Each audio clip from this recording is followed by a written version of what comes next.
4 avril 2001. Paul Heyman, personnage clé du catch hardcore, annonce la fermeture de la ECW. La fédération de l'extrême, endettée de presque 9 millions de dollars, n'a pas d'autre choix que de vendre la compagnie.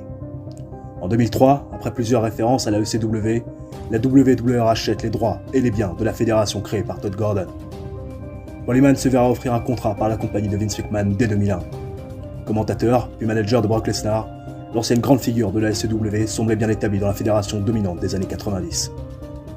Mais en décembre 2004, un investisseur anonyme fait surface, faisant le pari fou de créer la plus grande fédération de tous les temps avec un apport de seulement 1 million de dollars.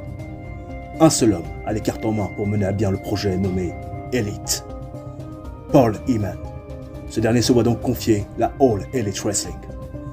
Paul Heyman, businessman et booker émérite, décide de tout miser sur le catcheur indépendant. Les stars indie et les jeunes loups prêts à se faire un nom dans la fédération de la révolution. La All Elite Wrestling est née. Yop tout le monde, c'est Vico, j'espère que vous allez tous très bien. Aujourd'hui on se retrouve pour l'épisode numéro 35 de notre carrière avec la All Elite Wrestling, toujours sur TEW 2016 au programme, le booking complet du mois de juin 2007. Et oui, 2 épisodes de TEW 2016 en moins d'une semaine. Qu'est-ce qui se passe? Qu'est-ce que le Vico est en train de nous faire croire? Qu'il a repris en main les choses de manière sérieuse? Mais oui, c'est tout à fait ça, oui, parce que ça y est, les vidéos sortent de manière à peu près régulière, même si je sais que vous m'attendez vraiment sur la durée. Donc au programme, le booking du 6e mois de l'année. On s'était laissé lors de la dernière vidéo sur AEW Double or Nothing, notre deuxième gros événement de l'année, avec une victoire de Scott Steiner sur Kevin Nash via count out pour le championnat donc de la All Elite Wrestling. Kevin Nash qui perd mais qui conserve son titre, qui est parti, qui a fui le combat, qui s'en plus fait trash talk par Tyler Black sur la rampe du ring. Bref, pas mal de riffs dans l'air entre ces deux garçons. Vous le voyez sur mon dashboard, beaucoup moins d'informations que lors de la précédente vidéo, puisque je me suis permis quand même en off tranquillement de re-signer avec mes broadcasters un deal de 6 mois, histoire qu'on puisse tout simplement avoir nos shows diffusés à l'issue donc de ces 5 mois et 3 semaines de deal avec tous ces broadcasters que vous voyez. On repassera notre AEW Dynamite en show TV, puisque je pense qu'à ce moment-là on sera donc en size culte, enfin en tout cas j'espère, parce que sinon ça serait quand même une vraie déception. D'ailleurs, en parlant de size, aujourd'hui dans cette vidéo on va faire une petite alternance entre des shows dans le Mid-South et des shows dans le Midwest, puisque le Mid-South ça sera important de regagner de la popularité, de se rapprocher des 47, et puis dans le Midwest ça va être important de faire de l'argent, puisque même si on a fait quand même pas mal de positifs ces derniers mois, il faut savoir que quand on passe en size culte, il y a des pertes d'argent qui peuvent en découler dans les premiers mois, et il faut avoir les reins solides si on veut permettre à cette All Elite Wrestling quelque part de perdurer et d'être à peu près viable dans le temps. Je me suis aussi permis de signer des contrats je crois de George Frankenstein et de Ashley Massaro ou Velvet Sky, je ne sais plus. Bref, je les ai prolongés un petit peu pour une durée d'1 an, ça m'a pas coûté bien cher. Et il y a aussi Mike Mizanin qui m'a demandé une augmentation de sa casque. Mike Mizanin qui me demandait je crois $300 de plus, et je lui ai donné que 210, voilà, 75% de ce qu'il me demandait, parce que le garçon pour l'instant il me donne pas vraiment très satisfaction dans le ring. Direction les vestiaires donc d'AEW Dynamite, premier du nom en ce mois de juin donc 2007, alors que Jetta bosse ailleurs. Ah bon, Jetta bosse ailleurs, Sweet Saraya aussi, j'ai pas ma championne. Ah, ça c'est moins bien. Bon, c'est pas grave, on va essayer de faire comme on peut. Les incidents backstage avec Randy Savage, bon, vraiment ça va être positif, non? Non, pas du tout. Il a eu une attitude arrogante, le garçon, il a pris beaucoup de hits. Slap of the race. Voilà, rien ne résulte de ça. Rena Mero, elle par contre, elle a mis tout le monde dans un bon mood, parce qu'elle a raconté des histoires sur la route, qu'elle a vécu sur la route, sur ses trajets, qui étaient hilarants, et voilà, ça a créé une atmosphère relaxante et plutôt joyeuse au sein des backstage. Merci Rena Mero. Je mets donc à jour mes broadcasters, je choisis également l'arena, je boucle le show de mon côté, et on en parle comme d'habitude juste après. Allez, on est parti pour le premier AEW Dynamite du mois de juin 2007, et vous le voyez, on fait 4500 pèlerins au CO Butler Hancock Pavillon, certainement c'est là-haut guichet fermé pour le premier show de ce 6e mois de l'année 2007, un gros 69 de rating, bien sympathique pour démarrer les hostilités. Alors vous le voyez, il y a pas mal de protagonistes, comme ça paraît un peu bordélique, je vais vous expliquer. Alors comment s'agence ce segment? Dans un premier temps, on a Tammy Stitch qui est à côté de Paul Heyman qui a peut-être des annonces à faire faire, on ne sait pas, mais ce qui est sûr, c'est qu'il est coupé dans son entrain et dans son élan lorsqu'il entend du brouhaha, du chahut un petit peu plus loin. Il s'aperçoit de quoi? Que Kevin Nash est en train d'être retenu par des officiels. Et on voit plus loin Tyler Black, Kevin Nash qui donne des noms d'oiseaux à Tyler Black, qui veut ses mains sur Tyler Black. Paul Heyman arrive pour essayer de détendre l'atmosphère. Kevin Nash qui veut impérativement faire payer Tyler Black bien de son affront lors du dernier pay-per-view à Double or Nothing, quand il avait trash talk Kevin Nash qui s'était enfui, qui s'était fait décompter à l'extérieur face à Scott Steiner dans un match de championnat du monde. Donc Kevin Nash est agressif, Tyler Black il dit trop rien, John Moxley Reign tente de retenir Paul Heyman, de le raisonner, et Paul Heyman finit par craquer et dit ça suffit, ce soir Kevin Nash contre Tyler Black dans le main event, comme ça au moins vous allez régler vos problèmes de famille. Bon, 69 de rating, c'est plutôt pas trop mal. Tyler Black, bon, sa gimmick apparemment est en train de stale, donc il va peut-être falloir la tweaker, la tordre un petit peu, ou alors la changer. Bon, je pense qu'on la tweakera parce qu'elle est quand même plutôt pas mal. Et Tammy Stitch qui a fait du bon travail. Derrière, Jazz face à Nighty Neidhart, match décent, Jazz qui veut passer ses nerfs sur celle qui a pris le tombé lors de Double or Nothing et qui a donc coûté à Jazz l'opportunité de redevenir championne. Jazz défait Nighty Neidhart en 7 minutes 14 dans un match plutôt compétitif, 55, avec le Jazz Stinger complètement clean, des performances de 50 d'ailleurs pour les deux protagonistes. Ce qui est très intéressant, c'est ce qui se passe derrière. Pourquoi James Keenan est là?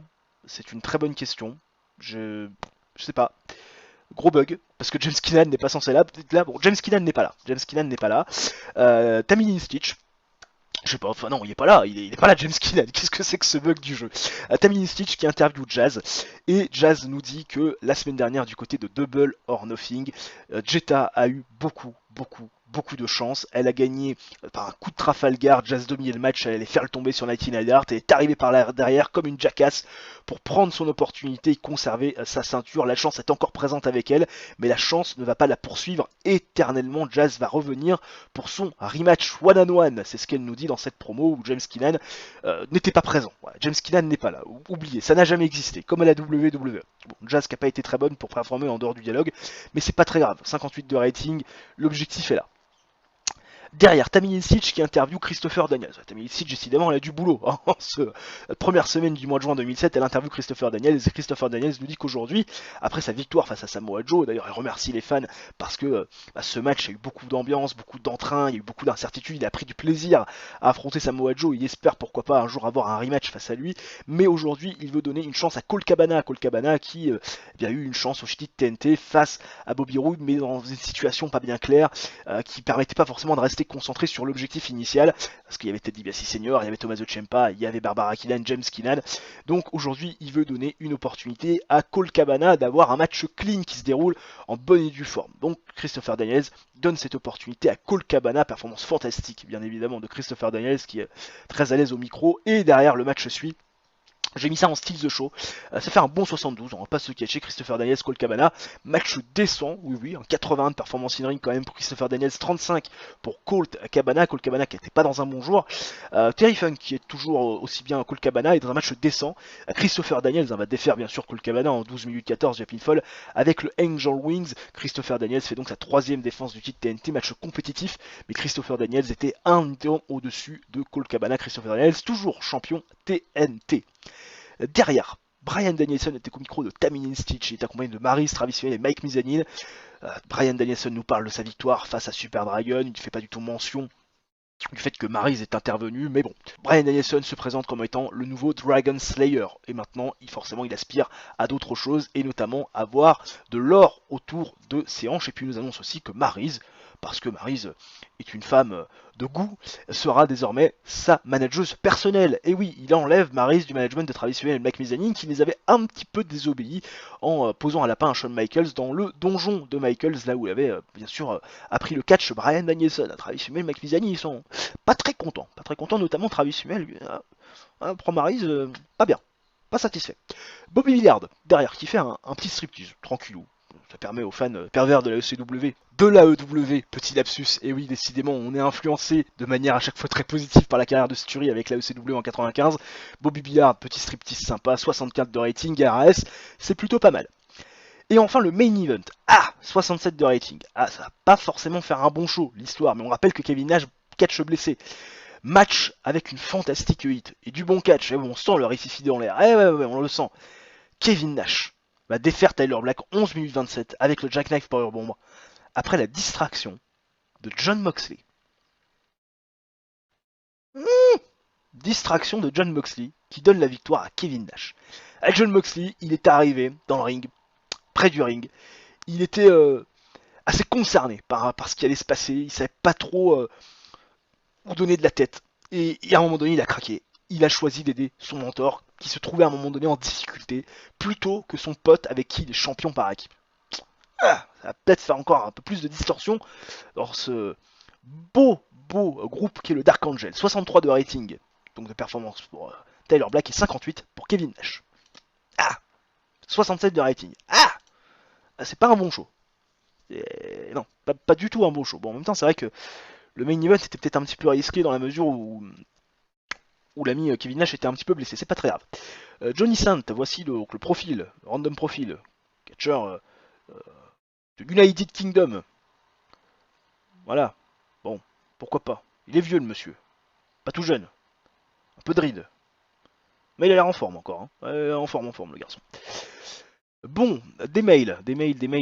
Michelle McCool est enceinte. Michelle McCool est enceinte. Elle est en couple avec qui, Michelle McCool? Elle est enceinte. Mais elle n'est pas en couple avec l'Undertaker, tiens. Bon, Michelle McCool pregnant, bah écoute, super, hein, pas de soucis. Elle était en shortlist, donc pourquoi pas, bah écoute, je souhaite une bonne grossesse. Time to heal pour Christopher Daniels, bon, on ira voir ça. TV rating de 0.24 et Christopher Daniels nous dit que Travis Fimmel ne sait pas vendre, absolument pas. Ce garçon doit apprendre à travailler. Christopher Daniels, pas convaincu par l'ami Travis Fimmel. Bon, d'ailleurs, en parlant de Christopher Daniels, au niveau du medical,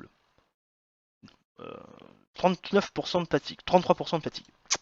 Bah, pour l'instant ça va. Show History, 180 000 viewers. Bon, effectivement, on fait beaucoup moins que Double or Nothing. C'est normal, en même temps, on fait un show un petit peu moins bon.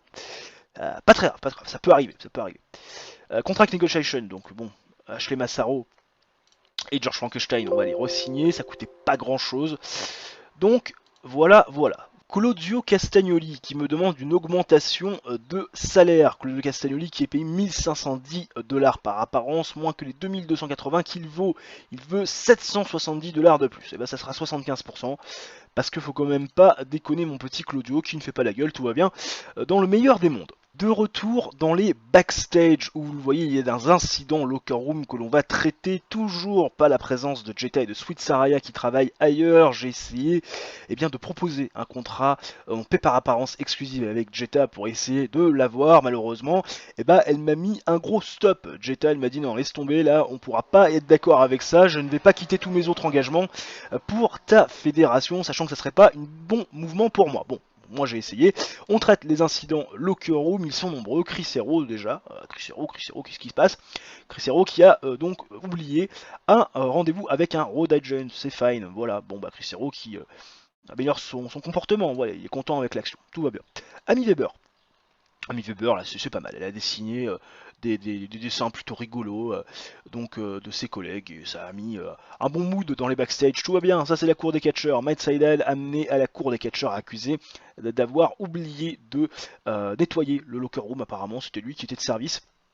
Et le juge Ted DiBiase Senior l'a rendu coupable, et sa sentence c'est bien évidemment de tout nettoyer et ensuite de boire un coup et de payer un coup à tout le monde pour qu'on puisse boire ensemble à la fin du show. Deuxième AEW Dynamite du mois de juin 2007, nous sommes au CO Butler Hankook Pavillon, toujours dans le Mitsouf devant 4022 pèlerins, un petit peu moins que la semaine dernière, mais c'est pas grave, on démarre avec un gros 78 des familles. Vous voyez, les protagonistes sont nombreux, mais surtout sont quand même prestigieux. D'abord avec Kevin Nash, Reign, Tyler Black et Jon Moxley qui arrivent sur le ring en premier. Kevin Nash, micro à la main, qui nous dit que désormais le Dark Angel et The Nest sont sur la même patch, sur la même longueur d'onde après la correction que Kevin Nash a infligée à Tyler Black. Kevin Nash lui dit: tu voulais un exemple, un bon exemple, une bonne façon de gagner un match, voilà, je t'ai rivé les épaules, 1, 2, 3 sans aucune contestation aucune. Il fait absolument pas référence à Jon Moxley qui l'a aidé. Jon Moxley, la tête basse,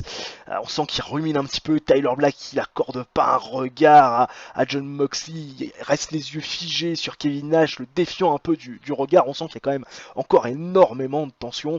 Et Scott Steiner va interrompre tout ce beau monde. Scott Steiner qui est heureux de de voir et d'apprendre que désormais Dark Angel et The Nest sont sur la même longueur d'onde, c'est très bien, mais ça lui fait une belle jambe, puisque ce qui est vraiment intéressant pour lui et pour les gens, c'est de voir Scott Steiner avoir son rematch face à Kevin Nash, parce que Kevin Nash a fui la dernière fois comme une petite clopette, et Kevin Nash forcément est pris en étau par Scott Steiner, mais il va essayer de lui faire à l'envers à Scott Steiner. Et Kevin Nash va lui dire, écoute, je me suis blessé lors de notre affrontement, voilà, le champion doit prendre soin de sa santé, la semaine dernière il a combattu blessé face à Tyler Black, et malgré cette douleur, il voulait quand même mettre les mains sur Tyler Black pour lui montrer qu'il était le patron, mais là, il doit se reposer, le champion doit prendre soin de sa santé, mais en revanche, Tyler Black, lui, il est jeune, il récupère bien, il a une bonne stamina, et puis, c'est un compétiteur, donc ce soir dans le main event, si tu veux affronter Tyler Black, il n'y a aucun problème. Et Scott Steiner, lui, forcément, s'il peut décimer un peu la concurrence et éviter qu'il y ait des interventions lors de son prochain match de championnat face à Kevin Nash, il le fait avec grande joie. Donc Scott Steiner, Tyler Black, c'est booké tout à l'heure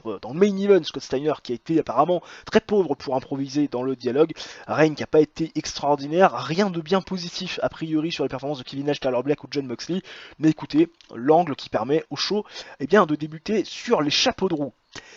Derrière The Nest les Teen Idols face aux Young Wolves. The Nest c'était avant, match décent, et oui, les Young Wolves agacés, énervés de voir que Maryse n'est plus avec eux, même si j'ai oublié de leur retirer Maryse du management. Bon, c'est pas grave, on dit qu'elle est pas là. Beaucoup de fails dans ce début de vidéo. Les Young Wolves ils ont plus Maryse parce que Bryan Danielson désormais s'approprie Maryse de manière personnelle pour peut-être un petit peu les faire réagir ou peut-être les punir, on sait pas trop. Ce qui en sait, c'est qu'ils sont assez agacés, notamment Travis Hummel, et qui a envie de casser la gueule à des garçons, et ça tombe bien parce que les Teen Idols sont dans le ring, et dans un match décent, les Young Wolves vont défaire les Teen Idols en 11 minutes 38 quand Travis Hummel va défaire Mike Burton via pinfall. Terme de in-ring performance, forcément 74 de Kip James, il est au-dessus du lot, 58 de Mike Burton, 37 de Mike Mizanin toujours à la traîne, mais 51 plutôt correct de l'ami Travis Hummel qui prend donc la victoire face à Mike Burton qui a fait la gueule, très très mécontent de mettre sur le cul. Quand je lui ai dit tu vas te mettre sur le cul pour les Young Wolves, il m'a regardé, il fait ah bon? T'es sûr? Ouais, tu vas te mettre sur le cul, t'inquiète. 69 de rating, il va peut-être falloir que je donne de l'argent à l'ami Mike Burton pour éviter qu'il y ait des moralistes ou victoire des Young Wolves. Derrière, Justin Credible fait face à Colt Cabana dans un match plutôt compétitif, 68. Match décent où Justin Credible va défaire Colt Cabana, 9 minutes 28 de combat, avec un 25 Credible, 66 de performance in ring pour Justin Credible, 46 pour Colt Cabana. Une grande chemistry entre Justin Credible et Colt Cabana qui permet au match quelque part de faire briller les lutteurs, donc ce qui est plutôt pas si mal. 68 de rating, mais ce qui est très intéressant, c'est ce qui se passe derrière, avec un gros 71 où Justin Credible, donc au micro de Tammy Stitch, dit écoute, notre ami Daniels, il veut du challenge, moi je viens de battre l'ancien challenger numéro 1, le mec qui a eu sa dernière opportunité au titre TNT, je viens de le corriger beaucoup plus rapidement que ce que Christopher Daniels n'a fait, donc moi je veux mon opportunité au titre face à Christopher Daniels. On verra si Christopher Daniels, le champion TNT, va accepter le challenge de Justin Credible, mais pourquoi ne le ferait-il pas, hein, c'est un face. Derrière, Tammy Stitch est avec Jazz. Tammy Stitch, elle est partout en ce début d'épisode, c'est n'importe quoi, et elle s'apprête à avoir les sentiments de Jazz par rapport à sa course pour aller donc rechercher le titre mondial féminin. Jazz qui nous dit bon voilà, sur le Fatal 4-Way j'ai été screwed, maintenant voilà j'ai fait un statement, Jetta n'aura pas autant de chance que ce qu'elle a pu avoir par le passé, machin, je viens pour mon titre, et Paul Heyman la coupe tout de suite et lui dit mais attends, Jazz, t'as eu ton opportunité, le Fatal 4-Way, c'était ton rematch, et tu n'as pas réussi à prendre cette opportunité, donc maintenant c'est back of the line, il y a une grosse compétition féminine, donc je vois pas pourquoi je t'accorderais à nouveau un rematch.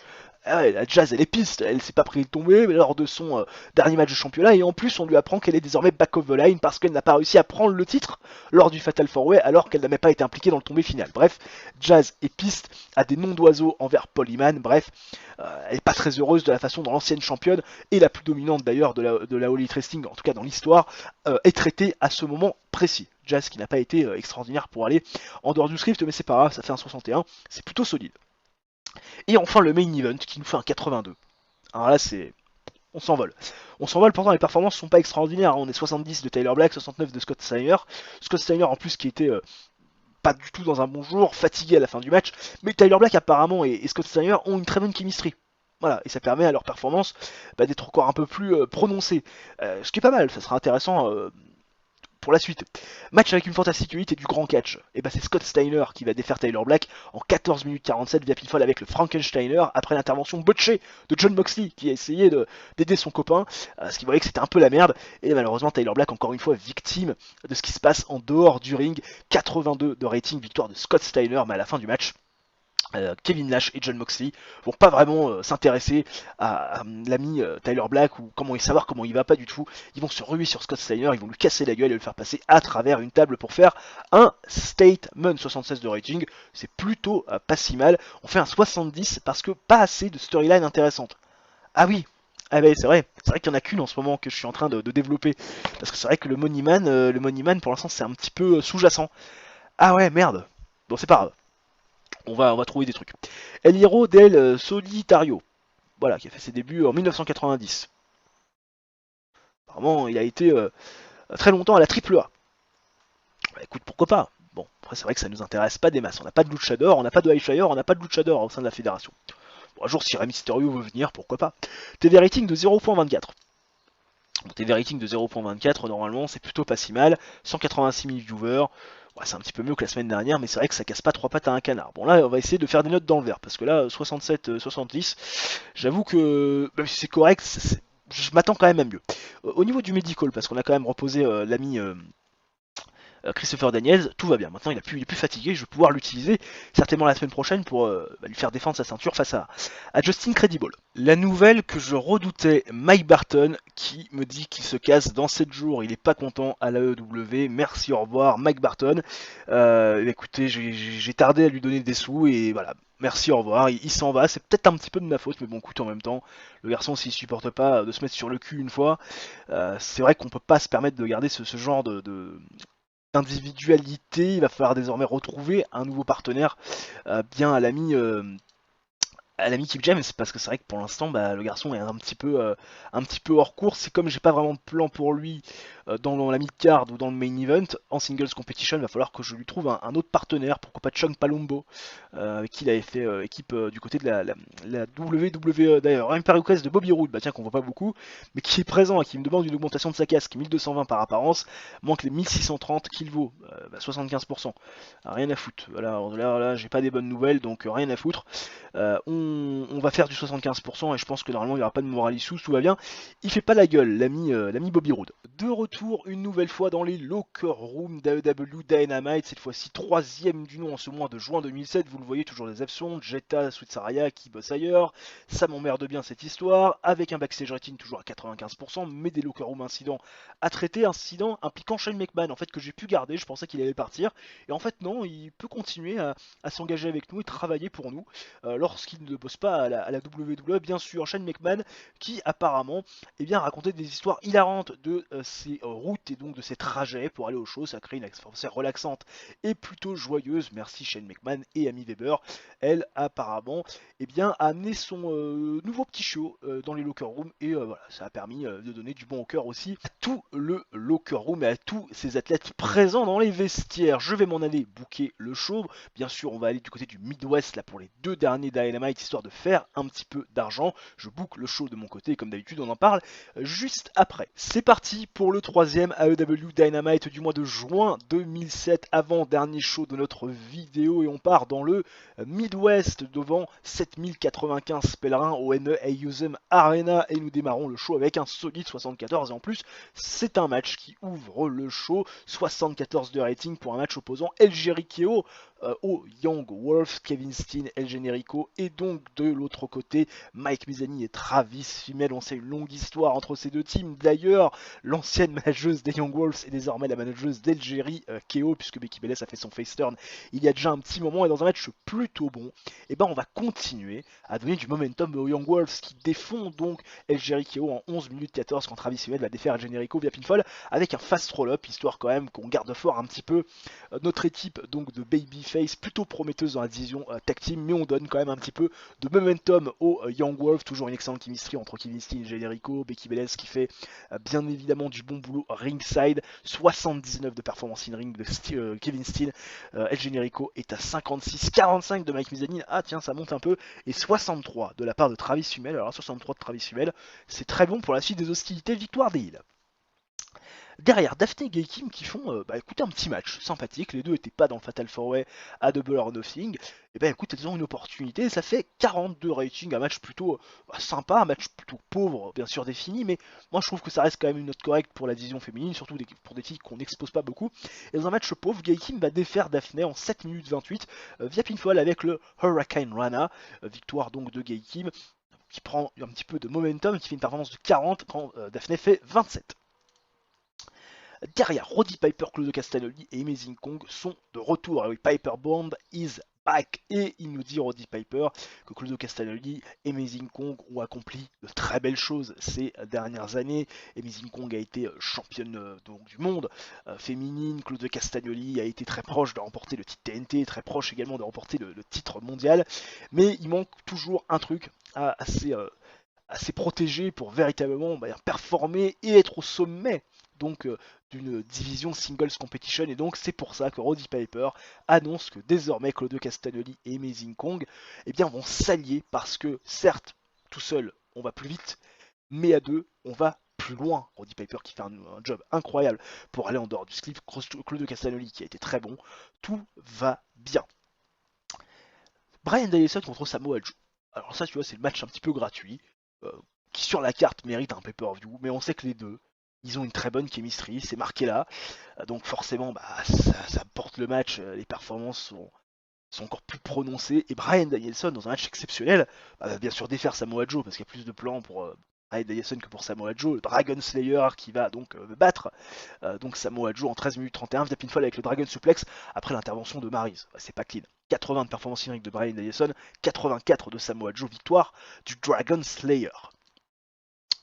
Derrière, Ted DiBiase, Bobby Roode, Tommaso Ciampa, James Keenan et Barbara Blanc, qu'on n'avait pas vu, Barbara Keenan, pardon, qu'on n'avait pas vu depuis plus d'un mois, et la perte du titre donc de Bobby Roode face donc à Christopher Daniels, qui avait été le choix donc de Paul Heyman, qui avait laissé une chance à Tommaso Ciampa, James Keenan, Barbara Keenan, Bobby Roode, Ted DiBiase Senior, le leader du groupe, rester à la All Elite Wrestling, et pour ça il fallait gagner ce match qui était aussi pour le titre TNT. Finalement ils se sont fait virer de la All Elite Wrestling, donc de Dynamite, surtout pas de la All Elite Wrestling de manière générale, mais tout du moins de Dynamite. Mais ils apparaissent quand même au titre en tronc, et on les voit en vacances à Vegas. Alors on les voit arriver, à Ted DiBiase Senior, il a dépensé ses sous, ils sont dans un bel hôtel, bref, on voit un petit peu l'envers du décor, et c'est l'ami Tommaso Ciampa qui filme. Voilà, il filme James Keenan, il filme Barbara Keenan, Bobby Roode, Ted DiBiase Senior dans leur péripétie à Las Vegas, et voilà, ça s'amuse, ça rigole, franche rigolade, ça boit, des petits bisous dans le cou de Barbara Keenan pour Ted DiBiase Senior, enfin bref, voilà, ils sont très contents, 51 de rating, ça fait le taf. Et enfin le main event qui fait un énorme 83 de rating.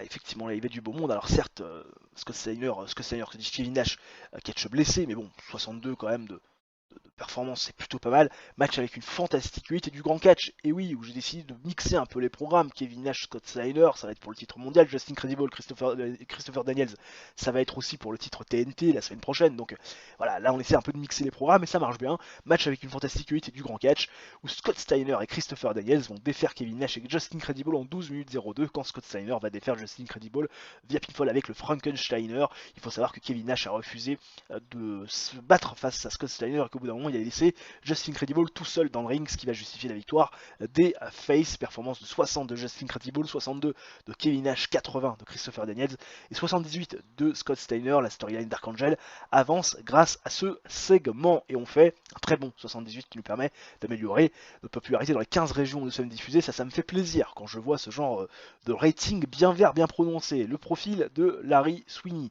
qui est un catcheur américain qui a décidé de devenir professionnel alors qu'il était en Inde. Pourquoi pas? Bah écoute, si tu veux, mais ça ne nous intéresse pas. TV rating de 0.24. On n'arrive pas à décoller du 0.24, hein, ça c'est compliqué, on fait que du 0.24 depuis le début. 0.24, 0.24. Alors on fait un petit peu plus de viewers quand même que ce qu'on avait pu faire les deux shows précédents. On va essayer de continuer sur le lancer pour le dernier show de la vidéo, même si je pense quand même, au vu de mes plans, qu'il sera peut-être un petit peu moins qualitatif que ce dernier. Dernier AEW Dynamite du mois de juin 2007, également dernier show de notre vidéo. On est toujours au NE Ayuzum Arena devant 7084 pèlerins et nous démarrons le show les gens avec un segment d'ouverture qui nous fait un 64 de rating plutôt solide et qui s'ouvre avec Shane McMahon micro à la main qui ce soir a envie de remercier une personne très importante qui a beaucoup compté pour l'AEW et sa santé morale économique.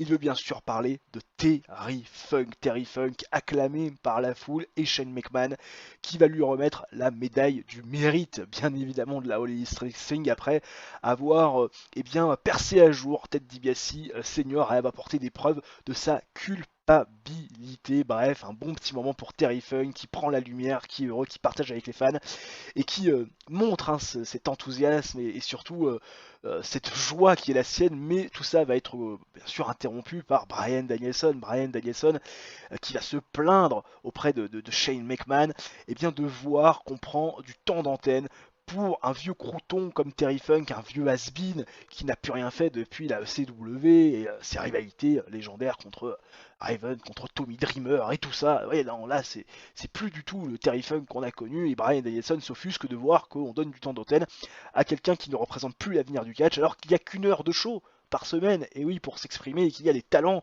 comme Bryan Danielson, comme Travis Hunnell, comme Mike Mizanin, comme Maryse, et donc forcément, Bryan Danielson va finir par monter dans le ring et va finir par insulter Terry Funk, qui va en avoir plein le cul de l'irrespect de Bryan Danielson, et Terry Funk qui va asséner une grosse gifle sa maman dans la tronche de Bryan Danielson, qui va tomber sur le cul et qui va se tenir la joue, tu sais, comme un petit enfant après avoir pris une claque. Il sait plus trop ce qui se passe, il sait plus trop où il est, il sait plus trop où se placer, et Bryan Danielson va se tenir la joue comme ça un long moment alors que Terry Funk célèbre avec le public. Bref, Bryan Danielson qui a voulu jouer au plus malin avec Terry Funk, mais finalement il l'a payé cash. Terry Funk plutôt à l'aise a priori, Shane McMahon aussi.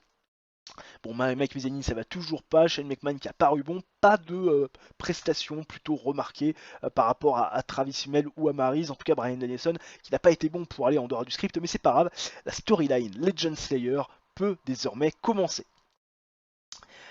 Jazz contre Rain, enfin Jazz contre Rain, non, Jazz et Rain face à Gaikim et Nighty Neidhart, et oui, Jazz et Rain qui étaient présentes dans le Fatal 4-Way, tout comme Nighty Neidhart.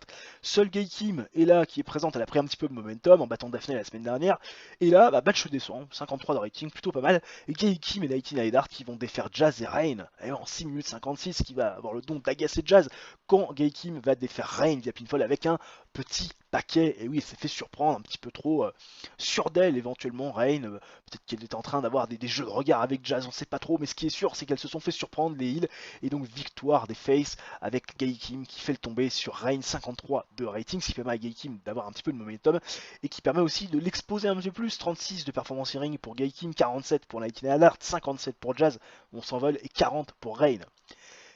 Derrière, Amazing Power, et oui, Roddy Piper nous l'avait dit, maintenant on va former une équipe à deux, on va plus loin.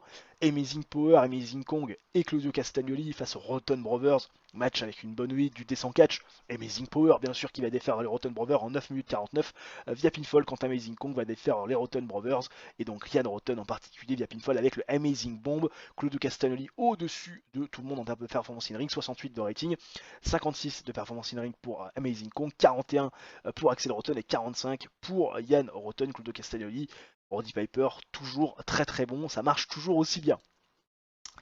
Derrière, Ted DiBiase Senior, Bobby Roode, Tommaso Ciampa, James Keenan et Barbara Keenan, petite vignette, ils sont encore à Las Vegas et apparemment ils gagnent des sous, beaucoup de sous. Oui, Barbara Keenan, elle arrête pas de gagner, l'argent coule à flot pour elle. Bref, Ted DiBiase Senior lui donne encore plus de jetons pour qu'elle gagne encore plus d'argent. C'est filmé par Tommaso Ciampa, tout le monde est heureux, tout le monde passe du bon temps, ils se payent des spas, ils se payent des très bons restos. Enfin bref, Ted DiBiase Senior, Barbara Keenan, James Keenan, Tommaso Ciampa, Bobby Roode, ils vivent leur best life depuis une semaine du côté de Las Vegas. Tout va bien dans le meilleur des mondes, 52 de rating, c'est plutôt sympa. Balls Mahoney face à Matt Sydal, histoire de caser un petit peu aussi les garçons que j'utilise un petit peu moins, puis ça permet aussi prendre un petit peu de temps au show, parce que mine de rien, mine de crayon, j'avais un peu besoin de combler le show. Balls Mahoney face à Matt Sydal, victoire de Balls Mahoney dans un match décent, 8 minutes 4 donc de combat, conclu par un Nutcracker Suit, 55 de rating, 58 de performance in-ring pour Balls Mahoney, et Matt Sydal est à 30. Matt Sydal, on l'a pris au départ, il faisait des 45, là maintenant il fait des 30. Le mec, il est pas motivé, j'hésite même à le garder, Matt Sydal, c'est vous dire. Et enfin le main event qui fait un extraordinaire 81, Justin Credible contre Christopher Daniels pour le titre TNT, match exceptionnel, et oui, parce que 81 quand même, où Christopher Daniels est bien sûr défaire Justin Credible en 13 minutes 31 via pinfall avec le Last Right. Christopher Daniels fait donc sa 4ème défense du titre TNT. Forcément, la foule a buzzé, le match a été extraordinaire, tout le monde a bien performé, les commentateurs, l'annonceur, 82 de performance in-ring pour Christopher Daniels, 61 pour Justin Credible, victoire très solide de Christopher Daniels et très convaincante, qui garde donc du momentum et surtout qui conserve sa ceinture donc de champion TNT. Et on fait un très bon 72 de rating qui permet à notre show et à notre fédération d'accroître sa popularité dans les 15 régions où nous sommes diffusés, alors que nous avons le profil de James Gibson, savoir Jimmy Noble, qui a été entraîné par Dean Malenko au début des années 1995, garçon qui a fait aussi des apparences à la WWE, pas forcément un catcheur très marquant, en tout cas moi par rapport à ce que j'ai pu en voir, peut-être que certains auraient un autre avis. TV rating donc de 0.24, ça change pas. Et Claude Castagnoli qui nous dit que Travis Fimmel va devenir une star, il va falloir le pusher vraiment très sévèrement. Je suis assez d'accord, Travis Fimmel, c'est vrai qu'il est plutôt pas mal. C'est vrai que pour l'instant il permet aussi à Mike Mizanin de sortir la tête de l'eau. Bon, 72 de rating, et écoutez, on aura fait 67, 70, 78 et 72. C'est plutôt pas mal, voilà, au niveau des show ratings. Toujours 0.24, on n'aura pas réussi à bouger, mais d'un point de vue plutôt global, je pense qu'on a fait des shows plutôt solides. Des shows d'ailleurs qui nous permettent d'améliorer nos popularités significativement dans les régions des États-Unis où nous sommes diffusés, 56 dans le Midwest, Mid-South on est passé à 41, on est désormais à 46 du côté de Puerto Rico, on se rapproche de la fameuse size occulte qui nous permettra de signer nos catcheurs et de pouvoir répondre à d'éventuelles offres de contrats concurrentes. Nous sommes le 1er juillet, donc forcément bilan financier, mais aussi les news, les batailles régionales, vous le voyez, on est deuxième un petit peu partout, on a fini premier dans les Tri States et premier également du côté d'Hawaï. Brian Danielson qui a donc vu la SW lui faire une offre de contrat, c'est en régional, on va pas trop s'inquiéter. Booking position, ça nous intéresse pas, nous ce qui va nous intéresser c'est le bilan financier, on a fait 148 000 de profit, voilà, avec 391 000 dollars de tickets vendus, avec des TV revenus qui sont un petit peu moins importantes que le mois dernier parce qu'un show de moins, le sponsor nous a quand même donné de l'argent. Au niveau de la merchandising, on est toujours plutôt dans les mêmes eaux que d'habitude. On a fait des économies sur les coûts de workers. Et au niveau du MISC, forcément, on a été un petit peu moins assassiné, même si au niveau des taxes, on a pris un petit peu cher. Je vous laisse ça, bien sûr, regarder dans le détail. Avant de se quitter, un point sur les sizes, que dis-je, sur la Heels des Storylines, le prestige des titres. Legend Slayer, on est à 57, Dark Angel, on est à 79, 46 pour Money Man. Et au niveau du prestige des titres, on est donc à 65 pour le titre féminin, 100 pour le titre masculin, 100 pour le titre par équipe et on est à 100 également pour le titre TNT. Bref, tout va bien dans le meilleur des mondes pour ce All Elite Wrestling au mois de juillet 2007. On est en 16 régional, 11e au ranking. Bref, si la vidéo vous a plu, le coup du chapeau, le like, l'abonnement, l'activation de la cloche, ça mange pas de pain. Et nous on se retrouve très rapidement pour une nouvelle vidéo de TEW. Bougez pas, ciao bye bye et à la prochaine.